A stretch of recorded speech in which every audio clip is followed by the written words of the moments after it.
ఈరోజు మా breakfast boiled eggs అలాగే పైనాపిల్ తీసుకుంటున్నాం అనమాట.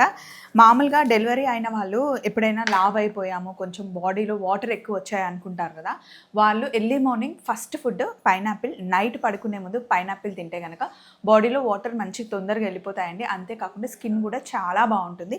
పైనాపిల్ని ఎక్కువగా కన్జ్యూమ్ చేయడానికి ట్రై చేయండి, టేస్ట్ బాగుంటుంది. మామూలుగా జ్యూస్ చేసి ఫైబర్ అంతా తీయకుండా మామూలుగా డైరెక్ట్గా అలా తాగేయచ్చు, షుగర్ వేసుకోకుండా. హనీ కూడా అవసరం లేకుండా పైనాపిల్ మంచి స్వీట్గా ఉన్నది తీసుకుంటే టేస్ట్ బాగుంటుంది.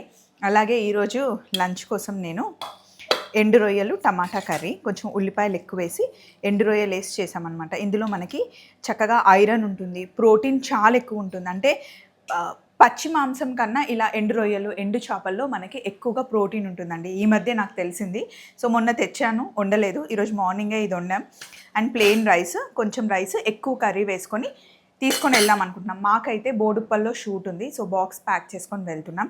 పైనాపిల్ కట్ చేస్తుంటే మీరు గుర్తొచ్చారు, చిన్న షార్ట్ చెప్తామని. వెయిట్ లాస్ అవ్వాలి అనుకునేటప్పుడు 6:30, 7 లోపలే పైనాపిల్ తినేసేయండి. దాని తర్వాత ఇంకేం తినకండి. ఒకవేళ రైస్ తిన్నా, చపాతీలు తిన్నా 5, 5:30కి అలా ఫినిష్ చేసేయండి. చలో మరి, బాయ్.